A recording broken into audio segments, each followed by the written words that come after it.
మీ అందరికీ తెలిసిన విషయమే. ఆంధ్రప్రదేశ్లో ఈ రోజున 1,48,00,000 రేషన్ కార్డులకి పబ్లిక్ డిస్ట్రిబ్యూషన్ సిస్టమ్ ద్వారా సుమారు 12,800 కోట్ల రూపాయలతోటి బియ్యంని మనం అందిస్తున్నాం. కేంద్ర ప్రభుత్వం, రాష్ట్ర ప్రభుత్వం ఒక బాధ్యత తీసుకుని రాష్ట్ర వ్యాప్తంగా ఆహార ధాన్యాలు అందించాల్సిన ఒక బాధ్యత ప్రభుత్వం పైన ఉంటుంది. కాబట్టి ఈ కార్యక్రమాన్ని ప్రజల కోసం అంకిత భావంతో తీసుకెళ్ళడానికి చేస్తున్న ఈ ప్రయత్నం కూటమి ప్రభుత్వం ఏర్పడిన తర్వాత ఒక మంత్రిగా నేను బాధ్యత తీసుకున్న మొదటి రోజే మొట్టమొదటి తనిఖీ నేను చేసింది మా తెనాలి నియోజకవర్గంలో పౌర సరఫరా శాఖ యొక్క గోడౌన్ని, దాన్ని మండల్ లెవెల్ స్టాకింగ్ పాయింట్ అంటారు. అది అయిన తర్వాత ఇక్కడ విజయవాడ సమీపంలో ఉన్న గొల్లపూడి మండల్ స్టాకింగ్ పాయింట్లో కూడా నేను తనిఖీలు చేశాను. అనేక అవకతవకలు, కొలతల్లో తేడా ఇవన్నీ గుర్తించి ఈ సమస్య కోసం లోతుగా మనం అధ్యయనం చేసుకోవాలనే ఉద్దేశంతో కొంచెం కసరత్తు చేసి జూన్ 28వ తారీఖున కాకినాడలో 13 గోడౌన్స్లో తనిఖీలు చేయడం జరిగింది. ఈ 13 గోడౌన్స్లో ఆ రోజు జరిగిన తనిఖీల్లో 51,427 మెట్రిక్ టన్స్ బియ్యాన్ని ఆ రోజు సీజ్ చేయడం జరిగింది. ఆ 51,427 మెట్రిక్ టన్స్లో పరీక్షల తర్వాత 25,386 మెట్రిక్ టన్స్ పీడిఎస్ రైస్గా నిర్ధారించడం జరిగింది. ఇది ఎట్టి పరిస్థితుల్లో అరికట్టాలి, మార్పు తీసుకురావాలనే ఉద్దేశంతో అక్కడ స్థానికంగా ఉన్న అధికారులతోటి కలెక్టర్ గారి ఆధ్వర్యంలో కమిటీ వేసి జిల్లా ఎస్పీ గారిని అప్రమత్తం చేసి ముందు ఈ 13 కంపెనీల పైన కూడా ఎసెన్షియల్ కమోడిటీస్ యాక్ట్ కింద మా పరిధిలో ఉన్న కేసులే కాకుండా క్రిమినల్ కేసెస్ కూడా నమోదు చేయమని ఆ రోజున ఆదేశాలు జారీ చేయడం జరిగింది. ఈ 13 కంపెనీస్ కూడా గౌరవ హైకోర్టుని ఆశ్రయించి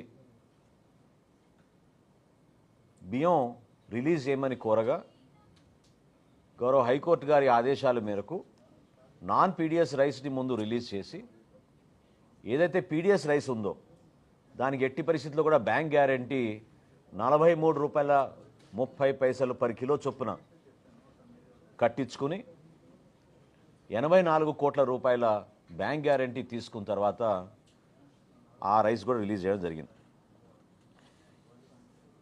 అందరికీ అర్థం అవ్వాల్సిన విషయం ఏంటంటే ఎందుకు కాకినాడ పోర్టు పైన మనం దృష్టి సారించాం, ఎందుకు పదే పదే కాకినాడ పోర్టు గురించి, ఈ రైస్ స్మగ్లింగ్ గురించి ఎందుకు ఈ విధంగా మనం ఆందోళన చెందుతున్నాం.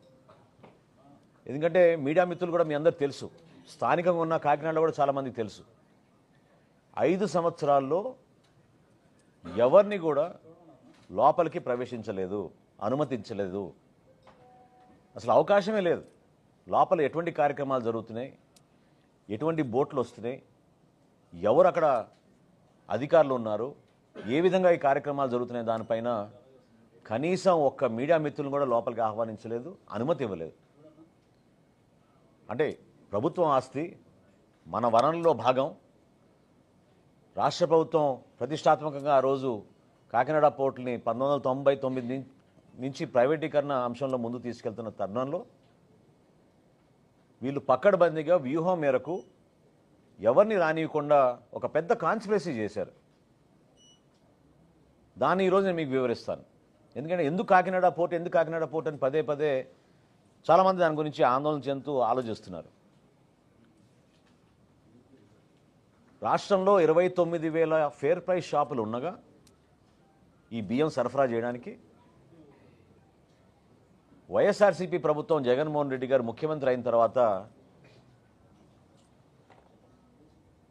ఒక నిర్ణయం తీసుకుని డోర్ డెలివరీ చేస్తామనే ఒక అబద్ధపు ప్రచారంతో 9,260 వ్యాన్లు కొని రాష్ట్ర ఖజానాకి దాదాపు 1,600 కోట్ల రూపాయలు ఖర్చు అయ్యే విధంగా మొబైల్ డెలివరీ యూనిట్లు వ్యాన్లని వీళ్ళు రాష్ట్ర వ్యాప్తంగా ఒక నెట్వర్క్ ఏర్పాటు చేశారు. 29,000 ఫేర్ ప్రైస్ షాపులు ప్రతి నెల 1వ తారీఖు నుంచి 15వ తారీఖు వరకు ఉదయం నుంచి సాయంత్రం వరకు తెరిచి ఉండి వినియోగదారులు ఎప్పుడు వచ్చినా వాళ్ళకి సరుకు అందించే విధంగా ఎన్నో సంవత్సరాలు జరుగుతున్న ఒక మంచి ప్రక్రియని వీళ్ళు పక్కదారి తీసుకెళ్ళి వాళ్ళ స్వలాభం కోసం ఈ వ్యాన్లు తీసుకొచ్చి ఈ వ్యాన్ల ద్వారా రాష్ట్ర వ్యాప్తంగా నెట్వర్క్ ఏర్పాటు చేసుకుని బియ్యం సేకరించడం మొదలుపెట్టారు.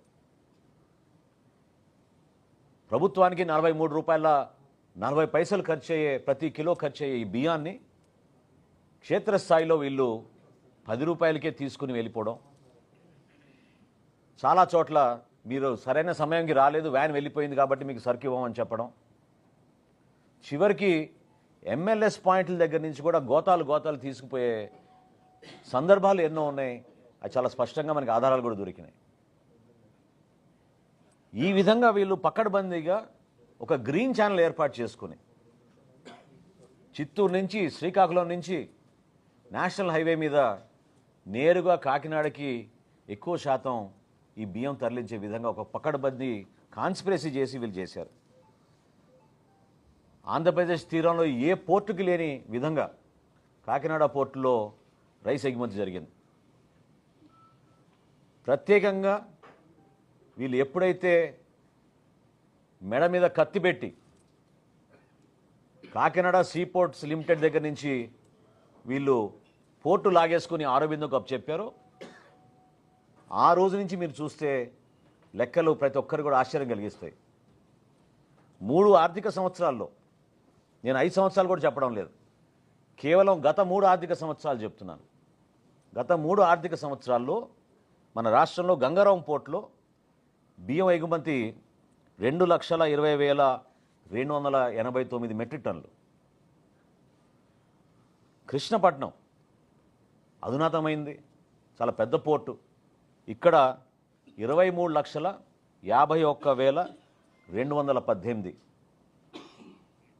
విశాఖపట్నం అన్నిటికన్నా పెద్ద పోర్టు, 38,02,000 మెట్రిక్ టన్నులు. ఇప్పుడు కాకినాడకు వస్తే లెక్కలు చెప్తే మీరే ఆశ్చర్యపోతారు.